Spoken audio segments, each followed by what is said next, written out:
Welcome to Real Money, Real Life, the podcast where we get real about money and the messy human stuff that comes with it. I'm Linda Grizely, financial educator and your Me Money guide to financial clarity. Each week, we dive into financial concepts and money strategies, but we always tie it back to real life, emotions, mindset, and how money actually shows up day to day. If you're ready for practical tools, mindset shifts, and honest conversations that meet you where you are, not where the world thinks you should be, you're in the right place. Because you deserve to feel confident with your money and good about how you use it. No judgment, no lectures, and definitely no putting yourself last. Hello, real ones. If you're listening, you are learning that independence isn't a setback. It is a fresh start. Today, we're going to be talking about financial planning for women who find themselves suddenly single or just single, whether through divorce, widowhood, a life change, or just by choice. My guest, Sara Zuckerman, works with women navigating these transitions and helps them rebuild both their confidence and their financial foundation. We'll talk about the emotional side of becoming financially independent and the power of planning early and how clarity can turn uncertainty into calm. Sara is a certified financial planner and certified divorce financial analyst. She's dedicated to helping women navigate the financial complexities of life transitions, particularly during and after divorce or widowhood. As the founder and lead planner at Reset Financial Planning, Sara offers a unique approach tailored to the needs of women who find themselves suddenly single in midlife.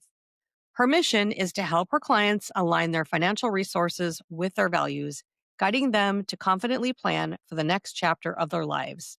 Hello, Sara. Hi, Linda. It's great to be here. Thank you so much for having me. Of course, I am looking forward to this conversation. We have all these different niches or specific things about financial planning that we talk about on my podcast. And single women is one of those things that I think we really need to lean into because they're the ones who feel like, oh my gosh, I should know more by now, or I feel like I'm behind. And that's kind of the people that I serve through my coaching too. So having this conversation about planning is great. I would love to hear more about what inspired you to specialize in helping women who find themselves suddenly single. Yeah. So I think what I've learned in my time doing this is that people get overwhelmed with major life transitions. I know I lived through my parents' divorce when I was 5, and my mom went from being a stay-at-home mom to rejoining the workforce and going back to school full time while having a 5 and a 3-year-old. And it really kind of changed everything. And it took her years to get back to a place of financial stability. And so it's just something that I feel like if I can help women make that transition more smoothly, then that's something I feel called to do. Um, I find that a lot of women just have not been involved in their finances for years. I think, when you're in a 2-career household and you've got kids and you're trying to balance all the things, a lot of times the finances is something the husband will take. And so women kind of let that go and they're dealing with everything else. And um, not for, inability to understand or not wanting to be involved, but there's just only so many hours in the day. So that's something they let go. And then, decades go by and now they're kind of faced with having to learn all of this and it's a little bit overwhelming. And I find this even with very educated professional women, they just haven't been exposed to their finances a lot. And so they're very overwhelmed, hesitant, scared, kind of all the things when they're thrust into this role of having to take control of the finances. And so I like to focus on kind of the mix of the emotional side of the transition as well as the financial complexity. There's a lot of people who can help you with the financial complexity, but they're not necessarily understanding the emotional side of it. And so it's a mix of those two things that women are facing a lot of times in these situations. Yeah, I can definitely relate to that. I've been there myself. So, how did your experience as both a certified financial planner and a certified divorce financial analyst shape your approach to this planning? Yeah.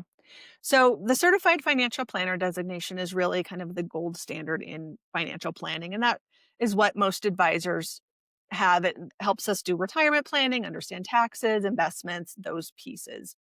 Um, it's kind of allows us to look well into the future and help clients make a plan for now and through the rest of their lives. And then the CDFA is the divorce financial planning credential, and it really is focused on the specifics of the rules and intricacies around divorce. So there are a lot of different tax consequences and financial decisions that are made during your divorce. In fact, divorce is usually one of the biggest financial decisions most people make. And the lawyers aren't necessarily financial people. They know the law, they know how to help you navigate that side of it, but they don't necessarily understand the financial consequences of everything. So that's where CDFAs come in. And so by kind of combining these things together, I can help clients navigate, the very short term, like which accounts are we splitting? How are we splitting them? Should we keep the house? Those kinds of decisions.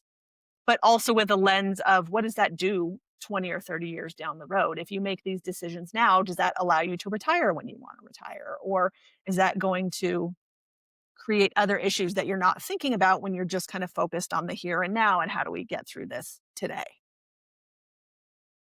Yeah, and that brings up a good point. You said, working with women who are going through the process of divorce.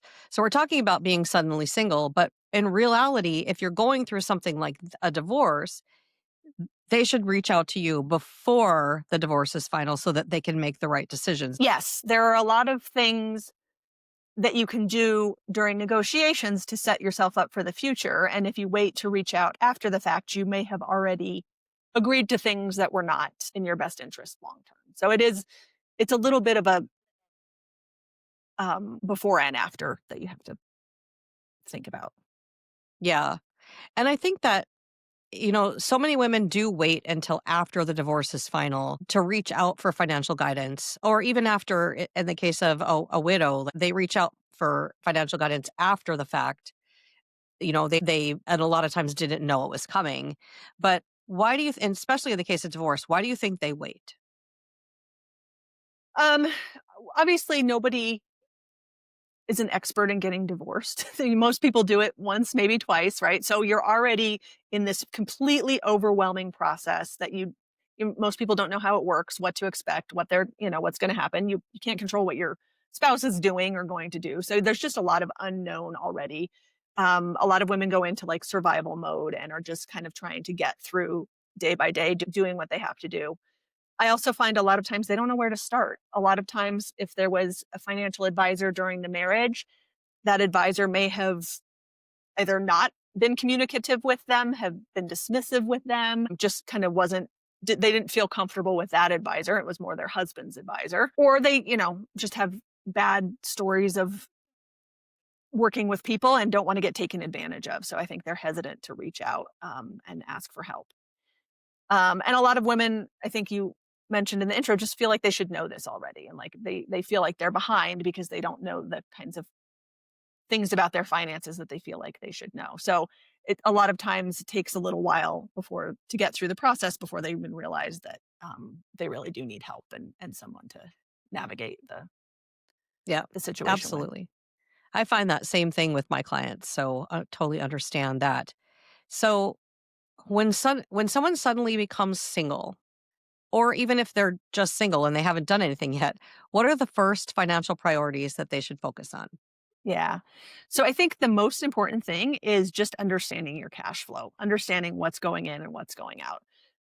99% of the people I ask, how much they spend on a monthly basis, they don't know the answer. And so it's very hard to um, do anything if you don't know kind of what's going in and going out. So that's the first step in the process, just making sure you have a good handle on that. And then making sure you know where everything is. Again, like if you've got accounts spread all over the place, there are people who just don't know where everything is, don't know what the passwords are. They have old retirement accounts from jobs 20 years ago. And so it's, again, you need to get your arms around all of that. So it's really getting organized, understanding what you have, understanding what's going in and going out, and then making sure you kind of document all of that so you've got it set up. And then there's some other things, just shorter term things that you should do, like updating beneficiaries on your account, particularly in case of a divorce or widowed. If the person who was previously your beneficiary, it should no longer be your beneficiary, you want to update that.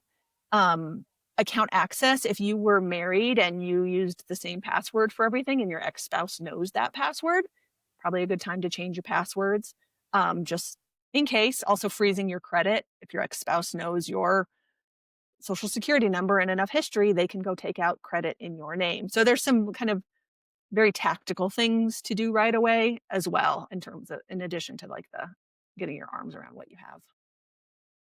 Yeah, I've heard so many horror stories about people that did not update their beneficiaries, and things do not go well when that happens. So yeah, definitely want to get that done. Okay. There's so many emotions tied up in the topic that we're discussing today, right? And so I think that there's also a lot of logistical challenges. Let's just talk about, like, what do you see most common as the challenge for people who are suddenly single? I think it might be different for different situations too, but let's just lean into that a little bit. Yeah.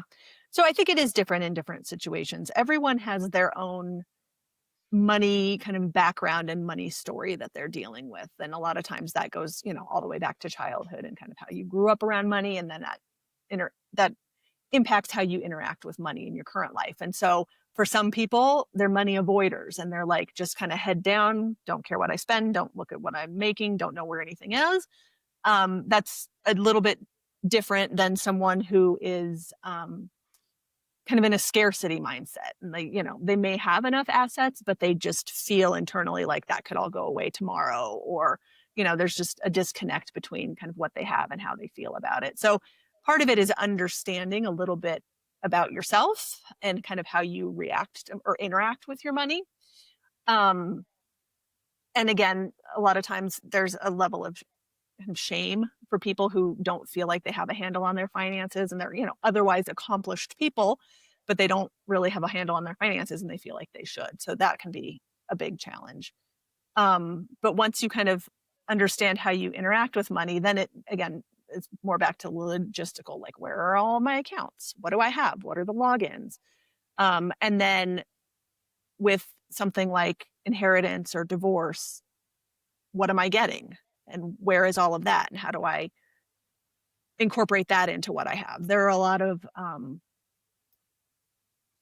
financial moving pieces in these scenarios where you're having to open new accounts and transfer things out of one person's name into another name, and it's work, and it's not fun work usually. And so just having a plan to kind of get that all taken care of, because I, again, have seen people avoid this and years go by and money that should have been theirs is gone, or, crazy things. So taking the time to go through the logistical headache of getting everything moved to where it needs to be moved and where you have your arms around it is a super important thing to do. Yeah. And that whole process can be really overwhelming. So, how do you help your clients get more clarity or take confident steps forward when everything just seems to them so overwhelming? Yeah. I try to be the voice of calm and help them through the process. So I have kind of a way that I go about getting organized, helping them get organized. I can take a lot of, the stack of paper that they haven't been dealing with and weed through it and understand what those things are, and then come up with a plan for them to help them kind of work through that. And that can be, helping them call another investment company and get accounts moved or get information about accounts. But it's just getting organized, I think, is the first phase, and making sure that there's clear next steps, and whether that is clear next steps they can do on their own if they're comfortable, or I will handhold and walk them through what those next steps are until we have kind of our arms around everything and we know where everything is. And then once we have that kind of view of the current picture, that's when we can start to plan. And that's when we can start to think about, all right, what are your goals? What does your future look like, right? If you were previously planning to retire as part of a couple and now you're going to be retiring on your own, does that change your goals, right? I had a client who, she and her husband wanted to buy a beach house, and that was their goal for 30 years.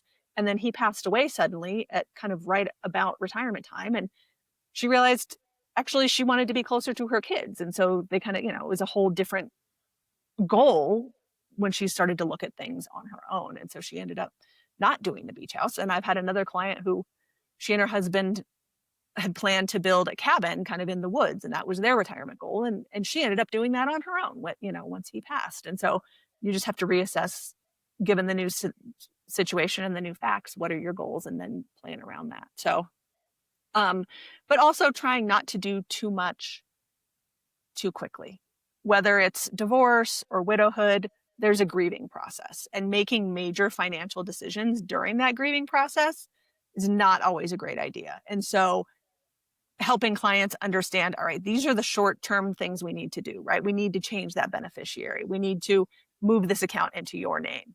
But we don't have to make any major decisions right now, right? We can put everything else off for 6 months or even a year while you kind of process and get comfortable with your new life. And then we can start to implement the next phase. But Yeah, it's just, you kind of client by client, I think you have to understand kind of the grief piece of it as well.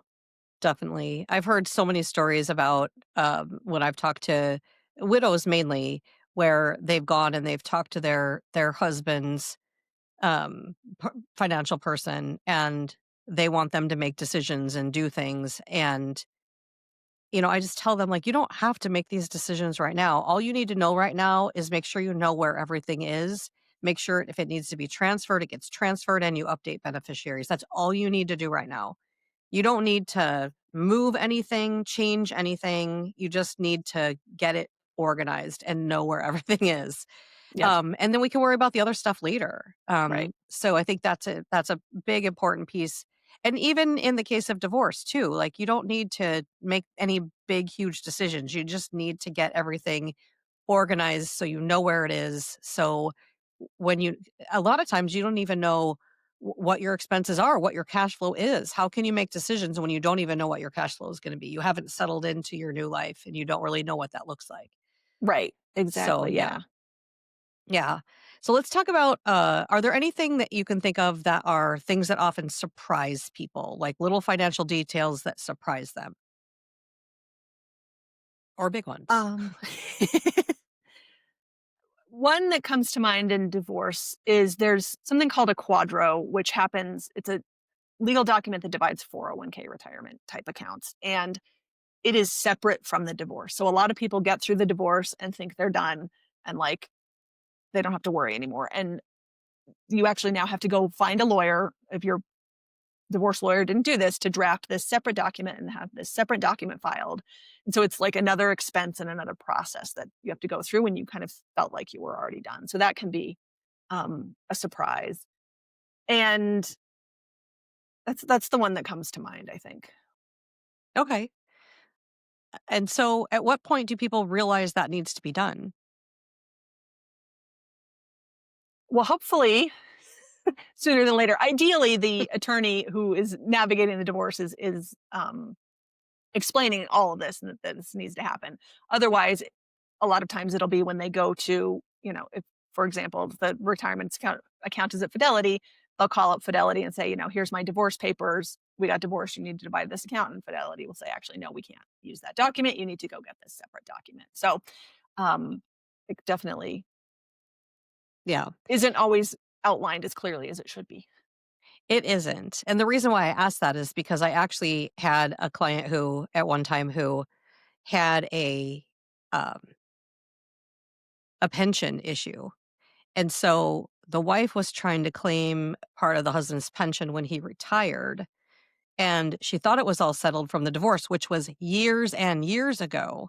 But all the divorce decree said was that it would be based on the quadro. So they had to go back years later, back to court to get this document because it wasn't done. It was addressed, but not completed.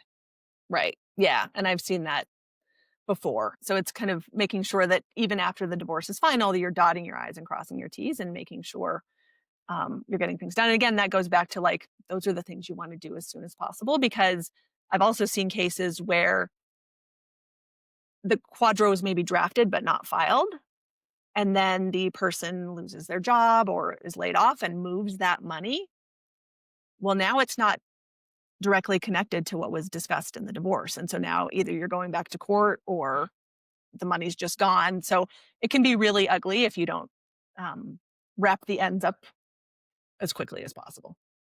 Yeah, definitely. Okay, so we've talked a lot about widows and divorce. Let's just talk about being single, being a single woman and planning. What specific things do you think need to be addressed when you are the sole provider, the sole person? Yeah. Um, a lot of times when I'm working with clients who are single professional women, there's a lot of concern around things like long-term care or who's going to care for them when they're older. So that's something that needs to be considered, whether it's kind of saving additional money or looking at long-term care insurance, different strategies, but making sure that there's a plan um, for someone to care for them if they need it when they're older.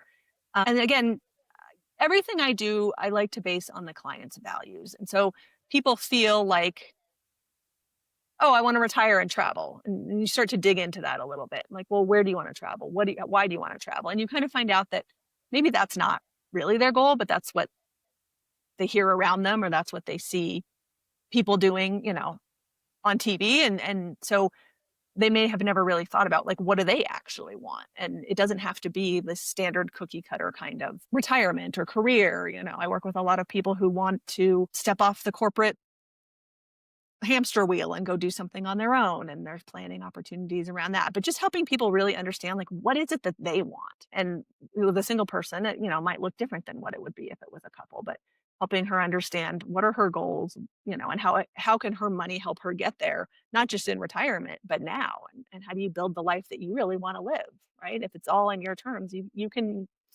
build whatever you want, but you have to understand what you're trying to build. Makes sense.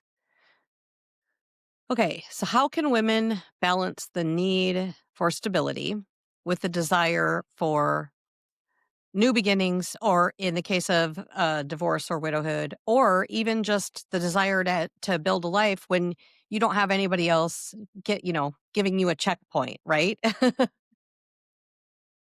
Yeah. I think it again kind of goes back to the values and what is it that they want, and what is the priority of those things, right? I also talk to a lot of people who want to do five different things, and maybe that's all possible, but maybe it's all not possible today. And so, what are the most important things that person's trying to achieve? And then how realistic is it? Do you want a beach house somewhere? Well, let's go see what a beach house costs and like what that would take. And that's going to be a trade-off. Do you want to work longer so that you can have the beach house, or would you rather retire sooner? And when you start to kind of show people the trade-offs between the various things, it really can be helpful for them in understanding what is it that they really want, because it's one thing to kind of dream about these things, but then when the rubber hits the road and you really look at what it's going to do in your cash flow, in your budget, to how long you have to work, then that can change things. Yeah. Okay, let's move on to mindset and internal obstacles. And, everyone that I talk to on the show here, I ask, what are the common mindset blocks you see? And these are the things that, like, when your clients come to you and you're telling them something, but they just can't see it because they have a internal blockage or story that they're telling themselves. Let's talk about what some common things are that you see. Yeah.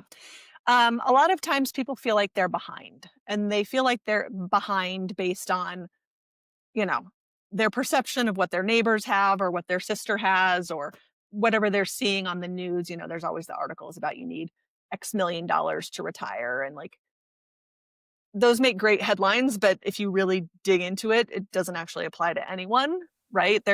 Each person is very, very different. And so that kind of feeling that they're behind or they're not doing enough is very common. And for a lot of clients that I work with, they're doing plenty, and maybe they're even, above average, but they still feel that like, oh, I'm not doing enough. And it's kind of again that scarcity mindset. There's also a lot of people who just feel like they don't get money. And again, I think that's like going back to their childhood or their experiences over time.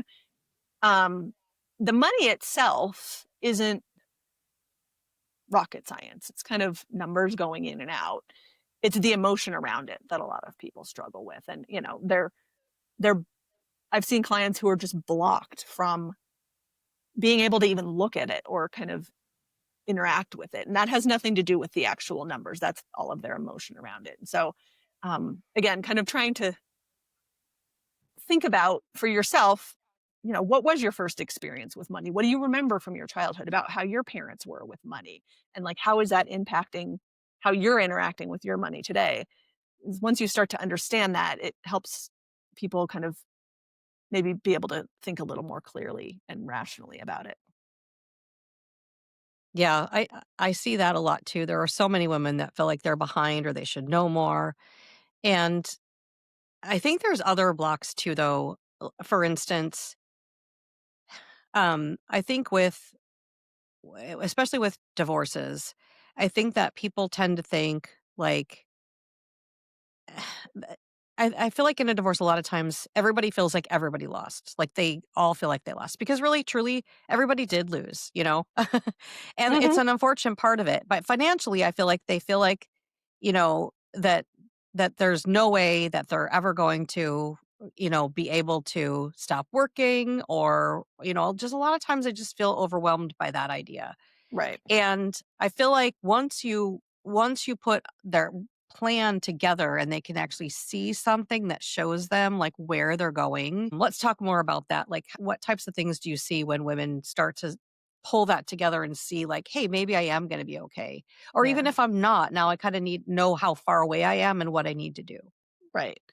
Yeah. I think being able to, number one, get all of that information organized for them and then start to run some projections can be really illuminating because, when you're just in this like fear mode and you're not looking at the numbers and you're not projecting things forward, you're not operating with any real information. You're just kind of spinning in fear. And so it can be very helpful for clients to actually see in black and white, no, here's kind of where you are. Here's where you want to go and you're on track, or maybe like you said you're not on track, but um it's not that you have to work until you're 85. You just, maybe need to make a few different tweaks. Maybe you can spend a little less, save a little more. It may not be that dire of a situation, but until they can see that in front of them, I think it's hard for people to visualize. And so just mapping that all out and giving them something to look at can be very powerful. Yeah, definitely. Okay. What is one small action that a newly single woman could take on her own right now to start feeling more in control financially?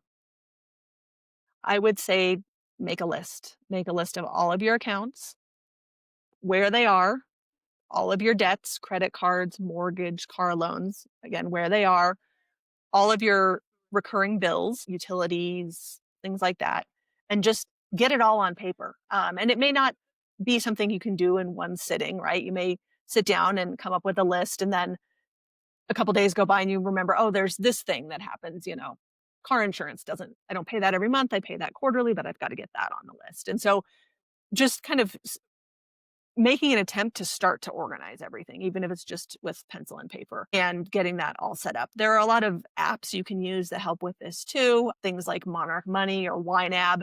You can link up your accounts and it will start to help you track some of this stuff, but you don't even need to go that far. You can literally just start a list with a pencil and a piece of paper. Great advice. I agree with that. Not that I don't agree with anything else you said. I agree with all of it. Okay. And then what's the one thing that they can let go of, whether that be guilt, comparison, pressure? Like what do you think the main thing is that people just need to let go of when they're in that space? Yeah, I mean, I think I'm going to say there's two, even though you said one. The first It's is fine. just that you should already know this. There's no timeline for learning personal finance. Everyone's different. A lot of people don't understand it fully. And so don't feel like you're behind because you don't know or understand all of it. It's all learnable, it's all doable. There's people out there who can help you. And then the other one is, and this is more generally just for everyone, is the comparison. We just live in such a society of people looking at what the next door neighbors are doing and assuming kind of what's going on. And as someone who actually dives into the background of people's finances, I can tell you there are a lot of people out there who you would think have nothing, who have millions of dollars. And there are a lot of people out there who project like they are millionaires and they're drowning in debt and don't have a dollar saved for retirement. And so you cannot look at what other people are doing and make any kind of comparison to yourself. You really are running your own race. Absolutely. Yeah. 100% there. I can't tell you how many times like you just think and then when you find out outside of the hood, you're just like, wow, Not what, yeah, yeah. not what I So thought. Um, okay, all right. So, what is the biggest takeaway you want listeners to remember if they're facing a big transition like this? I think that you don't have to do this alone. There are people out there who can help you. It really, you just need to kind of get organized and start to put your arms around it, and that doesn't have to happen overnight. You can take your time, but if you need help with the process, or you're feeling like you're avoiding the process, or you just don't even wanna look, then that's a clue that you probably should reach out to a professional to get some help, because you can get through this, you can come out the other side stronger, and you can absolutely build the life you wanna build, but it all starts with kind of just getting your arms around what you have now and then what are the next steps to move forward. Yeah. Okay. So, tell us who needs to find you. Tell us like who your ideal clients are. Yeah. Yeah, so I tend to work with women generally like 40 to 65 years old going through some sort of life transition. So, divorce, we've talked about, widows, people who are inheriting money. That can also, although it seems like a more positive life transition, it can create a lot of questions and a lot of uncertainty for folks. So, anyone who's kind of going through some sort of big financial life transition, um, and looking for a partner in that. Great. And then I will put your website and your social media links. Also, I think you have a free divorce planning checklist that I will put in the links. So tell us where they can find you and more about your checklist. Yeah, so I'm on most social media channels, just Reset Financial Planning on YouTube and Facebook. On Instagram, I'm Money Savvy Sarah. And then the divorce planning checklist is just a guide to help you if you are going through a divorce. Again, start to think about getting organized. So, help you think about all the different kinds of things you want to look for, different kinds of accounts you may have, where they might be, so that you can start to get your arms around your current situation. Wonderful. Well, thank you so much for joining me today, Sarah. Hopefully that my listeners have gotten some great takeaways and can go download that checklist to help them pull that stuff together. So thanks so much for having me. Or for not Absolutely. having, thanks so much for being here. Yes, thank you so much for having me. It was a lot of fun. Great. Well, everyone, becoming suddenly single can feel like everything's ending, but really it's the beginning of building something that's fully yours. So if you're still here, you're one of the real ones, and that matters. Thanks for joining us. And feel free to join me in my free community, a space for real talk, fresh starts, and women who are done putting themselves last. Thanks so much for listening to Real Money, Real Life. Want to see what's blocking you from financial confidence or discover your money personality? Head to the resources page at lindagriz.com for our free quizzes. That's LINDAGRIZ.com/resources. If you're loving what you're learning, be sure to subscribe and leave a review. I'm your Me Money Guide to Financial Clarity, Linda Grizely, and I'll catch you next time as we talk more real money, real life, because you deserve to feel confident with your money and good about how you spend it. The content shared here is for educational and entertainment purposes only. It is not financial, tax, legal, or planning advice and does not constitute therapy or mental health counseling. Please consult an actively licensed and qualified professional for advice or help specific to your situation.